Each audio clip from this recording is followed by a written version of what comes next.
Hi guys, welcome to back my channel. ఎలా ఉన్నారు? అందరూ బాగున్నారా? సో ఈ మాట అడిగి చాలా రోజులు అయిపోయింది అనుకుంటాను. సో కొంచెం లేట్ అవుతుంది, సో ఏమనుకోవద్దు. బట్ మన వీడియోనైతే ఫస్ట్ ఆఫ్ ఆల్ లైక్ చేసేయండి, సబ్స్క్రైబ్ చేయలేని వాళ్ళు సబ్స్క్రైబ్ చేసుకోండి. సో నేను వచ్చేసి ఇవాళ ఎగ్ పన్నీర్ మసాలా కర్రీ అయితే రెడీ చేయబోతున్నాను అనమాట. సో ముందుగా ప్రాసెస్ అయితే చూసేద్దాం. ముందుగా ఆనియన్స్ అయితే సన్నగా తరిగిన ఆనియన్స్ని తీసుకోండి. చక్కగా ఇలా బ్రౌనిష్ కలర్ వచ్చేంత వరకు వేయించిన తర్వాత దాంట్లో కరివేపాకు, కొద్దిగా చిటికెడు పసుపు అండ్ చిటికెడు సాల్ట్ కూడా వేసి చక్కగా గోల్డెన్ బ్రౌన్ కలర్ వచ్చేంత వరకు కూడా బాగా మగ్గనివ్వాలి. సో ఇది కాసేపు అలా మగ్గుతూ ఉండగా మనం ఎగ్ పన్నీర్ని ఎలా రెడీ చేసుకోవాలో కూడా చూసేద్దాం. ముందుగా ఒక చిన్నపాటి ఒక బాక్స్ లాంటిది, స్టీల్ బాక్స్ లాంటిది తీసుకుని ఇట్లా ఆయిల్ అప్లై చేసుకోవాలన్నమాట. ఆయిల్ అప్లై చేసుకున్న తర్వాత 4 నుంచి 5-6 ఎగ్స్ వరకు కూడా మనం ఎగ్స్ని ఇట్లా పగలగొట్టి ఒక బౌల్లో వేసుకోవాలి. ఎగ్స్ వేసుకున్న తర్వాత వాటిని బాగా ఇట్లా కలుపుకుని చక్కగా ఒక బౌల్లోకి అనేది స్ప్రెడ్ చేసుకోండి. లైట్గా సాల్ట్ అండ్ టర్మరిక్ కూడా వేస్తే బాగుంటుంది. సో నేనైతే ఆవిరి పెట్టానన్నమాట. సో ఆవిరి చేసుకోవాలి, వీటిని బాయిల్ చేయాలన్నమాట. ఆవిరిలో బాయిల్ చేయాలి. సో అలా చేసిన తర్వాత ఇట్లా పన్నీర్ లాగా వస్తుంది. సో అది ఇలా అవుతుందన్నమాట, ఫ్లఫీగా. సో దాన్ని మనం బాక్సెస్ షేప్లో కట్ చేసుకోవాలి, పన్నీర్ షేప్లో కట్ చేసుకోవాలన్నమాట. చూడండి ఎంత స్పాంజ్ లాగా ఉంది కదా, ఇట్లా వస్తుందన్నమాట, ఫ్లఫీగా ఉంటుంది.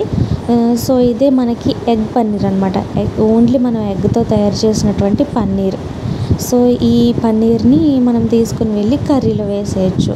సో గోల్డెన్ బ్రౌన్ కలర్కి వచ్చేసిన తర్వాత ఈ ఆనియన్స్లోకి 2 టీ స్పూన్స్ కారం పడుతుంది. 2 టీ స్పూన్స్ కారం వేసుకోవాలి. తర్వాత నేనైతే ఇక్కడ చూపించలేదు, బట్ నేను తర్వాత యాడ్ చేశాను అనమాట.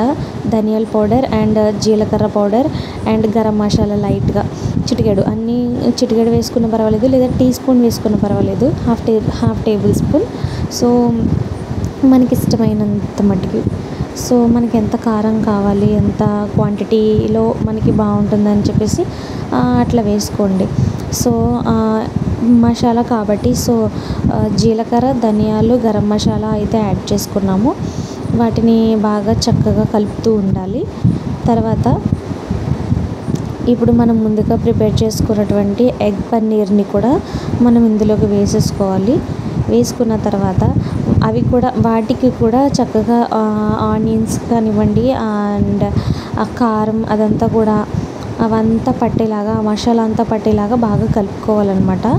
సో దీనికి ఒక 5 మినిట్స్ పడుతుంది, జస్ట్ 5 మినిట్సే. ఎందుకంటే ఆల్రెడీ ఎగ్ అనేది బాయిల్ అయిపోయింది అండ్ అలాగే ఆనియన్స్ కూడా బాయిల్ అయిపోయినాయి కదా. సో మీకు నచ్చితే ముందుగా టమాటో అయినా వేసుకోవచ్చు, లేదు అంటే కొద్దిగా చిటికెడు చింతపండు తీసుకుని చింతపండు రసం కూడా వేసుకోవచ్చు అనమాట. So egg paneer masala curry అయితే ప్రిపేర్ అయిపోయింది. సో లాస్ట్లో నాకు కరివేపాకు మంచిగా ఇష్టం, ఫ్లేవర్ కూడా బాగుంటుందని చెప్పేసి నేను గార్నిష్ అయితే చేసుకున్నాను అనమాట. సో వీడియో కొంచెం అటు ఇటు అయింది కదా. సో గైస్ ఏమనుకోవద్దు, అడ్జస్ట్ అయిపోండి. ఈసారికి కొంచెం నా వీడియోస్ కూడా లేట్ అయినందుకు ఐఎమ్ రియలీ సారీ. బట్ ఇక మీదట మన వీడియోస్ అనేవి లేట్ అవ్వవు. సో అండ్ క్వాలిటీగా కూడా వచ్చేటువంటి అవకాశం కూడా ఉంది. I'm trying. Please do like, share and subscribe to my channel Asha Vlogs. Thank you so much for your support guys.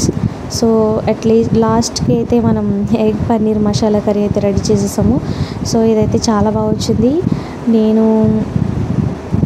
నేను చేసిన వంటకంలో నాకు బాగా నచ్చింది అనమాట ఇది. సో మా పాప కూడా బాగా ఎంజాయ్ చేసింది, చాలా బాగుంది అని చెప్పింది. సో మా వారు కూడా చాలా బాగుంది, ఫస్ట్ టైం నువ్వు చేసినా కూడా చాలా పర్ఫెక్ట్గా వచ్చిందని చెప్పారు. నచ్చితే మీరు కూడా ట్రై చేయండి గైస్. బాయ్.